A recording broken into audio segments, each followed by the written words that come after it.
إن الحمد لله نحمده ونستعينه ونؤمن به ونتوكل عليه ونعوذ بالله من شرور أنفسنا ومن سيئات أعمالنا من يهده الله فهو المهتدي ومن يضلل فلن تجد له وليا مرشدا أشهد أن لا إله إلا الله وحده لا شريك له وأشهد أن محمدا عبده ورسوله اللهم صل على محمد وعلى آل محمد كما صليت على إبراهيم وعلى آل إبراهيم اللهم بارك على محمد وعلى آل محمد كما باركت على إبراهيم وعلى آل إبراهيم إنك حميد مجيد يا أيها الذين آمنوا اتقوا الله حق تقاته ولا تموتن إلا وأنتم مسلمون أعوذ بالله من الشيطان الرجيم بسم الله الرحمن الرحيم بلى من كسب سيئة فأحاطت به خطيئته فأولئك أصحاب النار هم فيها خالدون. ബഹുമാന്യരായ സഹോദരി സഹോദരന്മാരെ, അള്ളാഹു ഈ ലോകത്ത് നമുക്ക് നിശ്ചയിച്ചിരിക്കുന്ന കാലയളവ് നല്ല ഈമാനോടുകൂടെ അതുപോലെയുള്ള സൽപ്രവർത്തനങ്ങളുമായി കഴിയുവാൻ അള്ളാഹു സ്വീകരിക്കുന്ന രൂപത്തിലുള്ള ഒരു ജീവിതവുമായി അവനെ പരലോകത്ത് കണ്ടുമുട്ടാൻ പാകത്തിലും നമ്മൾ പ്രവർത്തിക്കുക, ആ ചിന്ത മറക്കാതിരിക്കുക. അത്തരത്തിലുള്ള ഒരു ജീവിതത്തിന് അള്ളാഹു നമ്മെ അനുഗ്രഹിക്കുമാറാവട്ടെ. അള്ളാഹു നമ്മളെ ഏൽപ്പിച്ചിരിക്കുന്ന ഈമാൻ കൊണ്ട് എങ്ങനെയൊക്കെ ജീവിതത്തെ നമുക്ക് നന്നാക്കിയെടുക്കാം എന്ന കാര്യമായിരുന്നു നമ്മൾ സംസാരിച്ചത്. ഈമാൻ കൊണ്ട് ജീവിതം നന്നാക്കാം, അള്ളാഹുവിലേക്ക് കൂടുതലായി അടുക്കാം എന്നതുപോലെ തന്നെ അതിൻ്റെ മറുഭാഗവും ശ്രദ്ധിക്കുവാനാണ് ഖുർആൻ പറയുന്നത്. ഈമാൻ ഇല്ലാതാകുമ്പോൾ അല്ലെങ്കിൽ ലഭിച്ചിരിക്കുന്ന ഈമാൻ ബലഹീനമാകുമ്പോൾ അതിൻ്റെ നിറം മങ്ങിപ്പോകുമ്പോൾ എന്തുണ്ടാകുന്നു എന്നതാണത്. അത് മറ്റൊന്നുമല്ല, സൽപ്രവർത്തനങ്ങൾക്ക് പകരം പുണ്യങ്ങൾക്ക് പകരം തിന്മയും കുറ്റങ്ങളുമായിട്ട് ജീവിതം കറുത്തിരുണ്ടു പോകുന്നു എന്നതാണ് അതുമായി ബന്ധപ്പെട്ട് ഖുർആൻ നൽകുന്ന മുന്നറിയിപ്പ്. മനുഷ്യൻ എന്ന നിലക്ക് നമുക്ക് രണ്ട് പ്രധാനപ്പെട്ട ഭാഗങ്ങളാണുള്ളത്. ഒന്ന് നമ്മുടെ ശരീരം, ബാഹ്യമായ ശരീരത്തിൻ്റെ നിലനിൽപ്പിനും ആരോഗ്യത്തിനും വേണ്ടി നമ്മൾ ഭക്ഷണം കഴിക്കുന്നു. അതിൽ തന്നെ ഏറ്റവും പോഷക മൂല്യമുള്ള ഭക്ഷണം തിരഞ്ഞെടുത്ത് പഠിച്ച് അന്വേഷിച്ച് കണ്ടെത്തി അത് സ്വീകരിക്കുന്നു. അത് ശരീരത്തിൻ്റെ ജൈവപരമായ പ്രവർത്തനങ്ങൾക്ക് ആവശ്യവുമാണ്. എന്നാൽ അതിനേക്കാളേറെ പ്രധാനമാണ് നമ്മുടെ ആത്മാവ് എന്ന ഭാഗം. ആത്മാവിനും ഇതുപോലെ ഭക്ഷണം കൊടുക്കേണ്ടതുണ്ട്. ആ ഭക്ഷണമാണ് ഈമാൻ. ഈമാൻ ആത്മാവിന് ലഭിക്കാതിരിക്കുമ്പോൾ, അല്ലെങ്കിൽ ഈമാനുമായി ബന്ധപ്പെട്ട പുണ്യവും ഭക്തിയും ആത്മാവിലേക്ക് ലഭിക്കാതിരിക്കുമ്പോൾ നമ്മളുടെ ആത്മാവ് മരവിച്ചു പോകും. അല്ലെങ്കിൽ നമ്മൾ മരിക്കുന്നതിന് മുമ്പായിട്ട് നമ്മളുടെ ആത്മാവ് മരിച്ചു പോകും.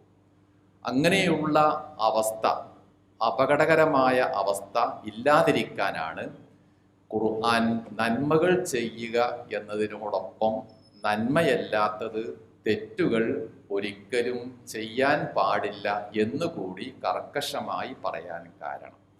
എങ്ങനെയാണ് തെറ്റുകളിലൂടെ, ചെറിയ ചെറിയ അബദ്ധങ്ങളിലൂടെ, പാപങ്ങളിലൂടെ മനുഷ്യൻ വലിയ പരാജയത്തിലേക്ക് എത്തുന്നത് എന്ന് ഖുർആൻ അറിയിക്കുന്നുണ്ട്. ബലാ മൻ കസബ സയ്യിഅത്തൻ.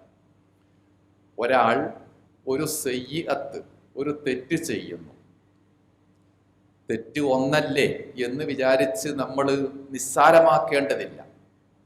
ആ ഒന്ന് പിന്നീട് 2ഉം 3ഉം 10ഉം 20ഉമായിട്ട് പെരുകി പെരുകി അയാൾ തെറ്റുകൾക്ക് നടുവിൽ കുടുങ്ങുന്നു. വഅഹാത്തത്തു ബിഹി ഖതീഅത്തുഹു. ചെയ്ത തെറ്റുകളൊക്കെ അയാളെ 4 ഭാഗത്തു നിന്നും വലയം ചെയ്യുന്നു. ഒരു വേലി കെട്ടിയിട്ട് അതിനകത്ത് നമ്മൾ ഉൾപ്പെട്ടാൽ എങ്ങനെയിരിക്കും? ഒരിക്കലും പുറത്തു പോകാൻ സാധിക്കുകയില്ല. അതുപോലെ അപ്പോഴും ഇപ്പോഴുമായി ചെയ്യുന്ന തെറ്റുകൾ അയാളെ 4 ഭാഗത്തു നിന്നും വലയം ചെയ്യുന്നു. അങ്ങനെയാകുമ്പോൾ അവരുടെ അവസാനം പരിണാമം നരകത്തിലേക്കായിരിക്കും എന്നാണ് പിന്നീട് ഖുർആൻ പറയുന്നത്. നമ്മൾ സാധാരണഗതിയിൽ തെറ്റുകൾ ചെയ്യാതിരിക്കുവാനുള്ള ഓർമ്മപ്പെടുത്തലാണ് യഥാർത്ഥത്തിൽ ഈമാൻ കൊണ്ട് ഉണ്ടാക്കേണ്ടത്.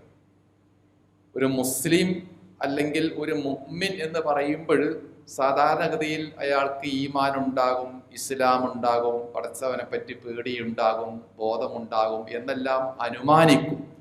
എന്നാൽ പോലും ഈ പറഞ്ഞ ഇസ്ലാമും ഈമാനും ഉണ്ടാകുമ്പോൾ തന്നെ മറുഭാഗത്ത് അയാളിൽ കാണാൻ പറ്റാത്ത, മറ്റൊരാൾക്ക് കാണിച്ചു കൊടുക്കാത്ത പല അബദ്ധങ്ങളും തെറ്റുകളും അയാളുടെ കൂടെ സഞ്ചരിക്കുകയും ചെയ്യും.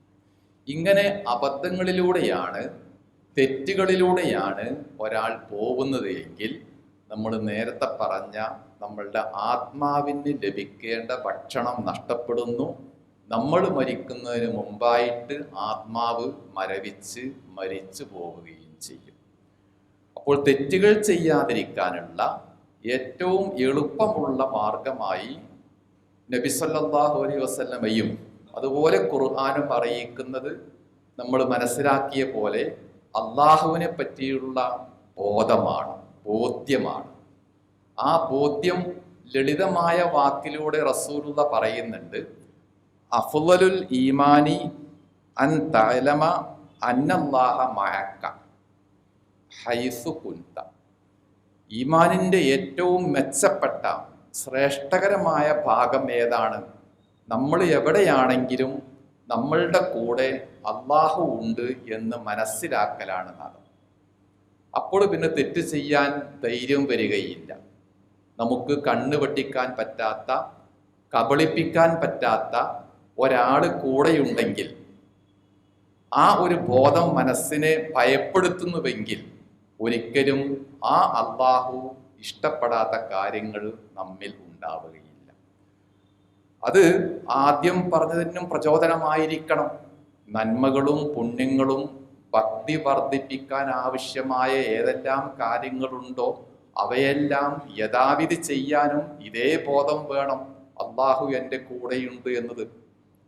അതിനേക്കാളേറെ ആ ബോധം ശക്തമാവേണ്ടത് തിന്മകളും തെറ്റുകളും ചെയ്യാതിരിക്കാനായിരിക്കണം എന്നാണ് റസൂൽ സല്ലല്ലാഹു അലൈഹി വസല്ലം പറയുന്നത്. അപ്പോൾ തെറ്റുകൾ ചെയ്യുക, മോശമായി ജീവിക്കുക എന്നത് ഒരു ഈമാനിൻ്റെ കുറവ് ഉണ്ട്. അതോടൊപ്പം അത് ചില മനുഷ്യരുടെ മനോഗതി തന്നെ അങ്ങനെയായിരിക്കും. ഈമാനുണ്ടെങ്കിലും മനസ്സ് ചീത്തയാകുകയും തെറ്റായി സഞ്ചരിക്കുകയും ചെയ്താൽ മനസ്സിലുള്ള മനോഗതിയും ചീത്തയായി പോകും. അപ്പൊ എങ്ങനെയാണ് ഒരാൾ തെറ്റുകൾ ചെയ്ത് അതിൻ്റെ വലയത്തിനകത്ത് കൂടുന്നത്, അപകടത്തിൽ പെടുന്നത് എന്ന് ഇമാം ഷാഫിഈ റഹിമഹുല്ല നിരീക്ഷിക്കുന്നത് വളരെ അർത്ഥപ്രസക്തിയുള്ള ഒരു ഉപദേശമാണ്. എങ്ങനെയാണ് ഒരാൾ തെറ്റ് ചെയ്യുന്നത്, ആ തെറ്റിലൂടെ അയാൾ എങ്ങനെയാണ് അപകടത്തിൽ പെടുന്നത് എന്ന കാര്യം അദ്ദേഹം പറയുന്നു. അസ്വാബുൽ ഹറാമി അവ്വലുഹു, ഒരു ഹറാം, വിലക്കപ്പെട്ട തെറ്റ്, അത് ചെയ്യുന്ന വിഷയത്തിൽ ഏറ്റവും പ്രയാസം എപ്പോഴായിരിക്കും?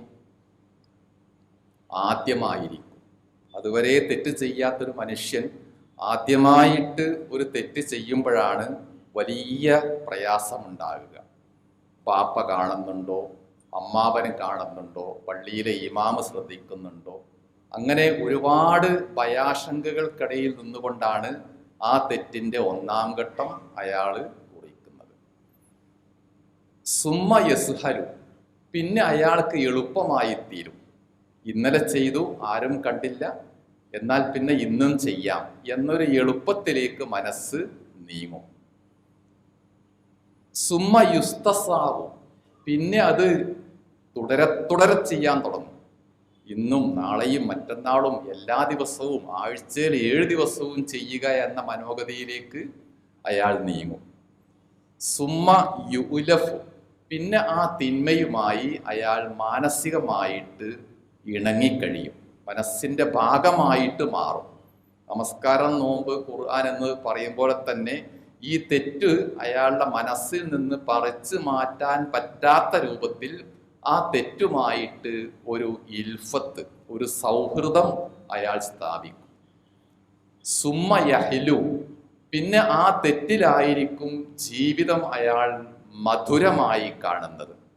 ഏത് പ്രയാസങ്ങളെ അതിജീവിക്കുവാനും ഏത് ബുദ്ധിമുട്ടുകളെ മറികടക്കുവാനും ഈ തെറ്റ് ആവർത്തിച്ചു കൊണ്ടേയിരിക്കും. അങ്ങനെ ഈ തെറ്റ് അയാളുടെ ജീവിതത്തെ കൂടുതൽ ആസ്വാദ്യകരമാക്കി മധുരമാക്കി മാറ്റും. സുമ്മ യുത്ബഉ ഫിൽ ഖൽബി, അവസാനം ഈ മനുഷ്യൻ ഇതുവരെ ചെയ്ത് ശീലിച്ച് മനോഗതിയായി മാറ്റിയെടുത്ത ഈ തെറ്റ് അയാളുടെ മനസ്സിൽ മുദ്ര വെക്കപ്പെടും. ഒരിക്കലും ഒരാൾക്ക് മാറ്റാൻ പറ്റാത്ത രൂപത്തിൽ ആ തെറ്റും അയാളുമായിട്ട് മരിക്കുവോളം ജീവിക്കും. സുമ്മ യബ്ഹസുൽ ഖൽബു അൻ ഹറാമിൻ ആഖർ, ഇത്രയും ഘട്ടം പിന്നിട്ടാൽ അവിടം കൊണ്ട് അയാൾ മതിയാക്കുകയില്ല. ഒന്ന് ചെയ്തല്ലോ, അത് ഒഴിവാക്കാൻ പറ്റുന്നില്ലല്ലോ, എന്നാൽ പിന്നെ ഇനിയൊന്നും ചിന്തിക്കണ്ട എന്നല്ല മനസ്സിലാക്കുന്നത്. ഈ തെറ്റുകൾ ചെയ്ത് അതിലൂടെ ജീവിതത്തെ മധുരമാക്കിയ മനസ്സ് അതിന് സമാനമായ വേറെയും തെറ്റുകൾ അന്വേഷിച്ച് പുറപ്പെടും. അപ്പൊ തെറ്റുകളുടെ ഒരു ഘോഷയാത്രയായിരിക്കും. ഒന്നല്ല രണ്ടല്ല, പെരുകി പെരുകി തെറ്റുകൾക്കിടയിൽ അയാൾ ജീവിക്കും. മറുഭാഗത്തോ നമ്മൾ പറഞ്ഞ പള്ളിയിൽ പോകും, ജുമായിൽ പങ്കെടുക്കും, നോമ്പെടുക്കും, ഖുർആൻ, ഇതെല്ലാം ഉണ്ടായിരിക്കും. അപ്പൊ ഈ രൂപത്തിൽ പോകുമ്പോൾ തെറ്റുകൾക്കിടയിൽ അയാൾ ഉൾപ്പെടുകയും ആ പ്രയാണം അയാളെ പിന്നെ പിന്നെ നരകത്തിലേക്ക് എത്തിക്കുകയും ചെയ്യും. നരകത്തിലേക്ക് എത്തിക്കുക എന്നത് മരണാനന്തരം സംഭവിക്കുന്ന ഒരു കാര്യമാണ്. അള്ളാഹുവിൻ്റെ ഹിസാബിന്, വിചാരണയ്ക്ക് ശേഷം ഉണ്ടാവുന്ന ഒരു കാര്യമാണ്. പക്ഷേ അങ്ങനെ തെറ്റുകളിൽ തന്നെ ജീവിക്കുന്ന ആളുകളുടെ ഇവിടുത്തെ ജീവിതവും എന്തായിരിക്കും? നരക സമാനമായിരിക്കും. അവരുടെ മനസ്സും നമ്മൾ പറഞ്ഞ ആത്മാവും ആ മനസ്സിലുള്ള ചിന്തകളും അതിൻ്റെ ഉൽപ്പന്നങ്ങളായ സ്വഭാവങ്ങളും പ്രവർത്തനങ്ങളും ആളുകളോടുള്ള സമ്പർക്കങ്ങളും ഇടപെടലുകളും ഒക്കെ ഈ പറഞ്ഞ പോലെ ദുസ്സഹമായിട്ട് അയാൾക്കും മറ്റുള്ളവർക്കും ദുരന്തം മാത്രം ഉണ്ടാക്കുന്ന കാര്യങ്ങളായിട്ട് ഈ തെറ്റുകളിലൂടെ സഞ്ചരിക്കുന്ന മനുഷ്യന് പതിക്കുകയും ചെയ്യും. അപ്പോൾ അത്തരത്തിലുള്ള ഒരവസ്ഥ ഒരു മുഅ്മിനിന്, ഒരു മുസ്ലിമിന് ഉണ്ടാവാൻ പാടില്ല എന്നതാണ് ഈ ആയത്തുകളുടെയും വചനങ്ങളുടെയും ഒക്കെ പൊരുളായിട്ട് നമ്മൾ മനസ്സിലാക്കേണ്ടത്. ഒരു വിശ്വാസി എന്ന നിലക്ക് നമസ്കരിക്കുന്ന, നോമ്പെടുക്കുന്ന ആളുകൾ തന്നെയാകുന്നു എന്ന നിലക്ക് തെറ്റുകൾ എപ്പോഴും നമ്മളുടെ മനസ്സിൻ്റെ ഒരു ആഗ്രഹമാണ്. ഇന്നൻ നഫ്സല അമ്മാറത്തുൻ ബിസ്സൂ എന്ന ഖുർആൻ പറയുന്നത്. ഏത് മനുഷ്യൻ്റെയും മനസ്സ് തെറ്റുകൾ ചെയ്യാൻ അല്പമൊക്കെ പ്രേരിപ്പിക്കും. അത് മനുഷ്യൻ്റെ പ്രകൃതമാണ്. ഒരു മുഅ്മിൻ എന്ന നിലക്ക് അങ്ങനെയുള്ള എല്ലാ പ്രകൃതത്തെയും മനോഗതിയെയും വകഞ്ഞു മാറ്റി നന്മയുടെ മാർഗത്തിലൂടെ മുന്നോട്ട് പോവുക. അതാണ് ഈമാൻ സംരക്ഷിക്കുവാനും ഈമാൻ കൊണ്ട് ജീവിതത്തെ എങ്ങനെയൊക്കെ നന്നാക്കിയെടുക്കാം എന്നുള്ളതിനും അള്ളാഹു നമുക്ക് നൽകുന്ന പ്രധാനപ്പെട്ട ഒരു നസീഹത്ത്. അത് നമ്മൾ ചെവികൊള്ളുക, മനസ്സിൽ സൂക്ഷിക്കുക, അതിൻ്റെ പ്രതിഫലനം പ്രവർത്തനത്തിലൂടെ അള്ളാഹുവിനെ ബോധ്യപ്പെടുത്തുകയും ചെയ്യുക. അള്ളാഹു നമ്മയെല്ലാം നല്ല ഈമാനോടുകൂടെ, നല്ല അമലുകളോടുകൂടെ എല്ലാ തെറ്റുകളിൽ നിന്നും മുക്തരായി ജീവിക്കുവാൻ തൗഫീഖ് നൽകി അനുഗ്രഹിക്കുമാറാവട്ടെ. അൽഹംദുലില്ലാഹി റബ്ബിൽ ആലമീൻ വൽ ആഖിബത്തു ലിൽ മുത്തഖീൻ വനുസല്ലി വനുസല്ലിമു അലാ നബിയ്യിനാ മുഹമ്മദിൻ വഅലാ ആലിഹി വസഹ്ബിഹി അജ്മഈൻ. ഇത്തഖുല്ലാഹ ഇബാദല്ലാഹ് വലാ തമൂതുന്ന ഇല്ലാ വഅൻതും മുസ്ലിമൂൻ. ഈമാനിലൂടെ ജീവിതത്തെ കൂടുതൽ ശരിപ്പെടുത്താനുള്ള മറ്റൊരു ഭാഗം റസൂൽ സല്ലല്ലാഹു അലൈഹി വസല്ലം അറിയിക്കുന്നത് മനസ്സിലുള്ള എല്ലാ തരം വിചാരങ്ങളെയും നന്നാക്കിയെടുക്കുക എന്നതാണ്. ഒരു പ്രവൃത്തി ഉണ്ടാകുന്നതിന് മുമ്പായിട്ട്, ഒരു വാക്ക് നാവിലൂടെ വരുന്നതിന് മുമ്പായിട്ട് ആദ്യം പ്രവർത്തിക്കുന്നതും പ്ലാൻ ചെയ്യുന്നതും ആരാണ്? നമ്മുടെ മനസ്സാണ്. അപ്പോൾ മനസ്സിൽ ഉണ്ടാവുന്ന എല്ലാ വിചാരങ്ങളെയും നല്ല വഴിക്ക് ക്രമീകരിക്കുകയാണെങ്കിൽ പിന്നെ നമ്മൾ നേരത്തെ പറഞ്ഞ തെറ്റുകൾ ഉണ്ടാവുന്ന പ്രശ്നം ഉത്ഭവിക്കുകയില്ല. അതിലേക്ക് റസൂൽ സല്ലല്ലാഹു അലൈഹി വസല്ലം ഒരു ഉപദേശം നമ്മളെ കേൾപ്പിക്കുന്നുണ്ട്. മാ ഉഅ്തിയ അബ്ദുൻ മുഅ്മിനുൻ ഷൈഅൻ ഖൈറൻ മിൻ ഹുസ്നിൽ ദന്നി ബില്ലാഹി. ഒരു മുഅ്മിനായ മനുഷ്യൻ, തികഞ്ഞ ദൈവഭക്തിയുള്ള, അള്ളാഹുവിനെ പറ്റിയുള്ള പേടിയുള്ള മനുഷ്യൻ, അയാൾക്ക് ലഭിക്കുന്ന വലിയ അനുഗ്രഹം എന്താണ്? പലതുമുണ്ടാകും. ആരോഗ്യമാവാം, സമ്പത്താവാം, അറിവാവാം. അതിനേക്കാളൊക്കെ അമൂല്യമായിട്ട് അയാൾക്ക് ലഭിക്കുന്ന ഒരു ഖൈറ് അള്ളാഹുവിനെ പറ്റിയുള്ള നല്ല വിചാരമാണ്. അള്ളാഹു എന്നെ കൈവിടിയുകയില്ല, അവൻ എൻ്റെ കൂടെ തന്നെയുണ്ട്, നേരത്തെ പറഞ്ഞ പോലെ എൻ്റെ എല്ലാ കാര്യങ്ങളും അവൻ പരിഹരിക്കും എന്നുള്ള അള്ളാഹുവിനെ പറ്റിയുള്ള ഈ ശുഭാപ്തി വിശ്വാസം ആണ് ഒരു മനുഷ്യന് ലഭിക്കാവുന്ന ഏറ്റവും നല്ല നേട്ടം. വളരെ വലിയ വലിയ അർത്ഥപ്രസക്തിയുള്ള ഒരു ആശയമാണ് റസൂൽ സല്ലല്ലാഹു അലൈഹി വസല്ലം പറയുന്നത്. പലപ്പോഴും മനസ്സിലുണ്ടാവുന്ന മോശമായ ചിന്തകളാണ് നമ്മളെ മാനസികമായ സംഘർഷത്തിലേക്ക് നയിക്കുന്നത്. അത് പിന്നെ പിരിമുറുക്കമാകും, വിഷാദമാകും, ആകെ ജീവിതം തന്നെ അതിലൂടെ തകർന്ന് തരിപ്പണമാവുകയും ചെയ്യും. അതിലേക്കൊന്നും വഴി കൊടുക്കാതെ മനസ്സിൻ്റെ ഈ സന്തുലിതാവസ്ഥ, ബാലൻസിങ് സൂക്ഷിക്കാൻ കൂടിയാണ് അള്ളാഹുവിനെ പറ്റിയുള്ള നല്ല വിചാരങ്ങൾ മനസ്സിൽ എപ്പോഴും സജീവമായി നിൽക്കണം എന്ന് അദ്ദേഹം ഉപദേശിക്കുന്നത്. അങ്ങനെ ആ നല്ല വിചാരങ്ങൾ ഉണ്ടെങ്കിൽ മാത്രമേ നല്ല പ്രവർത്തനങ്ങളും ഉണ്ടാവുകയുള്ളൂ. വിചാരങ്ങൾ, നിയ്യത്തുകൾ നന്നാവാത്ത കാലത്തോളം അമലുകൾ ഒരിക്കലും നന്നാവുകയില്ല. മനസ്സിൽ എന്താണോ തോന്നുന്നത് അതിനനുസരിച്ച് ബാക്കി കാര്യങ്ങളും നടന്നുകൊണ്ടിരിക്കും. നമ്മൾ നേരത്തെ പറഞ്ഞ ഇമാം ഷാഫിഈ റഹിമഹുല്ലാഹ് തന്നെ അതിലേക്കൊരു ഉപദേശം നമുക്ക് നൽകുന്നുണ്ട്. അദ്ദേഹം പറയുന്നത്, നഫ്സുക ഇല്ലം തശ്ഉൽഹാ ബിൽ ഹഖി ശഗലതുക ബിൽ ബാത്തിൽ എന്നാണ്. നിങ്ങളുടെ മനസ്സ് അതിന് ഹക്ക്, സത്യവും ശരിയും ന്യായവും കൊടുത്തുകൊണ്ട് പണിയെടുപ്പിക്കുന്നില്ലെങ്കിൽ പിന്നെ മനസ്സെന്തായിത്തീരും? ബാത്തിലിലേക്ക് പോകും. ബാത്തിലിൽ പോയിട്ട് ബാത്തിലിനെ കൊണ്ട് നമ്മൾ പണിയെടുക്കേണ്ടി വരും. അപ്പോൾ നഫ്സിന് കൊടുക്കേണ്ടത് ഹക്കായിരിക്കണം, സത്യമായിരിക്കണം, ഈമാനും ഇസ്ലാമുമായിരിക്കണം. അങ്ങനെയെങ്കിൽ എല്ലാ സദാസമയവും അതിൽ തന്നെ നഫ്സ് അധ്വാനിച്ച് പോയിക്കൊള്ളും. അതില്ലാത്ത അവസ്ഥയിൽ ആണ് ബാത്തിലിലേക്ക്, അന്യായത്തിലേക്ക്, തെറ്റിലേക്ക് നഫ്സ് പോകുന്നത്. അപ്പൊ എല്ലാ സമയവും ഒരു മനുഷ്യൻ, ഈ ലോകത്ത് ജീവിക്കുന്ന ഒരു വ്യക്തി എന്ന നിലക്ക് നമ്മുടെ എല്ലാ സമയവും കഴിഞ്ഞുകൊണ്ടിരിക്കുകയാണ്. നമ്മളുടെ മിനിറ്റുകളും മണിക്കൂറുകളും ആഴ്ചകളും മാസങ്ങളുമായിട്ട് ജീവിതം അങ്ങനെ മുന്നോട്ട് പോവുകയാണ്. ഓരോ ദിവസം കഴിയും തോറും അത്ര കണ്ട് നമ്മുടെ പള്ളിക്കാട്ടിലേക്ക്, ഖബറിലേക്ക് നമ്മൾ അടുത്തുകൊണ്ടിരിക്കുകയും ചെയ്യുകയാണ്. അപ്പോൾ അള്ളാഹുവിനെ പറ്റിയുള്ള നല്ല വിചാരം വലിയ ഒരു അസറ്റായിട്ട് നമുക്കുണ്ടെങ്കിൽ അതിനനുസരിച്ച് നമ്മളുടെ ഓരോ സമയവും ക്രമീകരിക്കാൻ പറ്റും.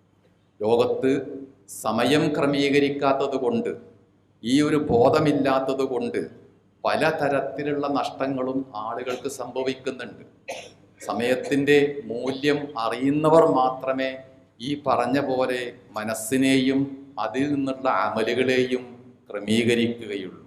ഒരു വർഷം നഷ്ടപ്പെടുക എന്ന് പറഞ്ഞാൽ അതിൻ്റെ മൂല്യം എത്രയായിരിക്കും? 4-5 വർഷം പഠിച്ചിട്ട് അവസാനം പരീക്ഷ എഴുതി 2-3 പേപ്പർ കിട്ടാത്ത ഒരു വിദ്യാർത്ഥിക്കാണ് ആ ഒരു വർഷത്തിൻ്റെ വിലയറിയുക. കാരണം അത് വീണ്ടെടുക്കാൻ 1-2 വർഷങ്ങൾ പിന്നെയും വേണ്ടി വരും. അപ്പൊ അത്തരം ഒരവസ്ഥയിൽ മാത്രമേ അത് അനുഭവിക്കുന്നവർക്ക് മാത്രമേ ആ ഒരു വർഷം നഷ്ടമായി എന്ന ഒരു ഗൗരവ പേടി ഉണ്ടാവുകയുള്ളൂ. ഒരു മിനിറ്റിന്റെ വില അറിയണമെങ്കിൽ ആരോട് ചോദിച്ചാൽ മതി? വീട്ടിൽ നിന്ന് ഓടി എത്തി റെയിൽവേ സ്റ്റേഷൻ എത്തിയപ്പോഴേക്കും 2 മിനിറ്റ് മുമ്പ് ട്രെയിൻ വിട്ടുപോയ ഒരു യാത്രക്കാരൻ നമ്മൾ കാണുക, അല്ലെങ്കിൽ അത്തരം ഒരാളായിട്ട് നമ്മൾ നമ്മളെ തന്നെ കാണുക. എങ്കിൽ നമുക്ക് 1 മിനിറ്റിന്റെ 2 മിനിറ്റിന്റെ ഒക്കെ വില അറിയാൻ പറ്റും. ആ മിനിറ്റും നമുക്ക് തിരിച്ചു കിട്ടുകയില്ല. ആ പോയ ട്രെയിനും നമുക്ക് തിരിച്ചെടുക്കാൻ പറ്റുകയില്ല. 1 സെക്കൻഡ് അല്ലെങ്കിൽ 2-3 സെക്കൻഡ് അതിൻ്റെ വില ആർക്കറിയുക? അത് നമുക്ക് ആർക്കും അറിയുകയില്ല. ഓട്ടമത്സരത്തിൽ മത്സരക്കളത്തിൽ 1-ാമനും 2-ാമനും 3-ാമനുമായി എത്തുന്ന കായിക താരങ്ങൾക്കിടയിൽ എത്ര വ്യത്യാസം ഉണ്ടാകും? 1 സെക്കൻഡ്, 2 സെക്കൻഡ്, 3 സെക്കൻഡിന്റെ വ്യത്യാസത്തിലാണ് ഒരാൾ 1-ാമനും 2-ാമനും 3-ാമനും ഒക്കെ ആകുന്നത്. ഓരോ ഫീൽഡിലും ഓരോ തരത്തിലും പ്രവർത്തിക്കുന്ന ആളുകൾക്കാണ് ആ മേഖലയിൽ 1 മിനിറ്റിൻ്റെയും 1 സെക്കൻഡിൻ്റെയും ഒരാഴ്ചയുടെയും ഒക്കെ വില അറിയുന്നത്. നമ്മൾ പറയുന്നത് ഒരു മുസ്ലിം എന്ന നിലക്ക് ഏറ്റവും കൂടുതൽ സമയത്തെപ്പറ്റിയുള്ള മൂല്യബോധം ഉണ്ടാക്കിയെടുക്കാൻ കൂടിയാണ് ഈ ഉപദേശം റസൂൽ കരീം സല്ലല്ലാഹു അലൈഹി വസല്ലം നൽകുന്നത്. അള്ളാഹുവിനെ പറ്റിയുള്ള നല്ല ബോധ്യവും വളരെ തൃപ്തികരമായ കളകറഞ്ഞ വിചാര നീയത്തുകളും ഉണ്ടെങ്കിൽ നമുക്ക് 1 സെക്കൻഡ് പോലും നഷ്ടപ്പെട്ടു പോവാതെ എല്ലാം പുണ്യത്തിലേക്ക്, നന്മയിലേക്ക്, അതുവഴി അവസാനം സ്വർഗത്തിലേക്ക് എത്താൻ സാധിക്കും എന്നാണ് ഇതിൻ്റെ ചുരുക്കം. ആ രൂപത്തിൽ മനസ്സിനെ ക്രമീകരിക്കുക, മനസ്സിൻ്റെ ചിന്തകളെ നമ്മൾ വൃത്തിയാക്കുക, അതിൻ്റെ അനുബന്ധമായി വരുന്ന അമലുകളെ നമ്മൾ നന്നായി മനോഹരമായി ക്രമീകരിച്ച് ധാരാളമായി പ്രവർത്തിക്കുക.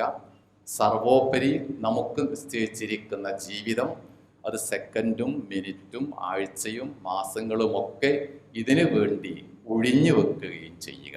അല്ലാഹു നമ്മയെല്ലാം അനുഗ്രഹിക്കുമാറാവട്ടെ. നമ്മുടെ ജീവിതത്തിൽ എല്ലാ തരം പരീക്ഷണങ്ങളിൽ നിന്നും പടച്ചവനെ നീ ഞങ്ങളെല്ലാം രക്ഷിച്ച് അനുഗ്രഹിക്കണമേ നാഥ.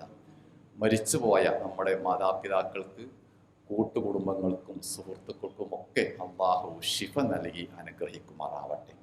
അള്ളാഹു നമ്മുടെ എല്ലാ അമലുകളും പൂർണ്ണമായിട്ടും കബൂൽ ചെയ്ത് ഇവിടെയും മരണാനന്തര ലോകത്തും അതിൻ്റെ വെളിച്ചത്തിലും പ്രതിഫലത്തിലും ബർക്കത്തിലും ജീവിക്കുവാൻ നമ്മെ തൗഫീക്ക് നൽകി അനുഗ്രഹിക്കുമാറാവട്ടെ. നമ്മിൽ രോഗികളായ പല ആളുകളുമുണ്ട്, ആശുപത്രിയിലും വീടുകളിലുമായി കഴിയുന്നവരുണ്ട്. എല്ലാവർക്കും നമ്മൾ പ്രാർത്ഥിക്കുക, അല്ലാഹുവേ നീ ഞങ്ങളുടെ സഹോദരന്മാരുടെയും സഹോദരിമാരുടെയും പ്രയാസങ്ങളും രോഗങ്ങളും ശിഫയാക്കി ആരോഗ്യത്തിലേക്ക് അവരെ തിരിച്ചു കൊണ്ടുവന്ന് എല്ലാവരെയും അനുഗ്രഹിക്കണമേ. അല്ലാഹുമ്മ ഗ്ഫിർ ലിൽ മുഅ്മിനീന വൽ മുഅ്മിനാത്ത് വൽ മുസ്ലിമീന വൽ മുസ്ലിമാത്ത് അൽ അഹ്യാഇ മിൻഹും വൽ അംവാത്ത്. اللهم ربنا تقبل منا دعاءنا إنك أنت السميع العليم. اللهم أكرمنا ولا تهنا، اللهم أعطنا ولا تحرمنا يا رب العالمين. اللهم انصر عبادك المستضعفين من المسلمين في كل مكان، اللهم انصرهم على أعدائهم يا رب العالمين. اللهم ربنا آتنا في الدنيا حسنة വഫിൽ ആഖിറത്തി ഹസനത്തൻ വഖിനാ അദാബന്നാർ.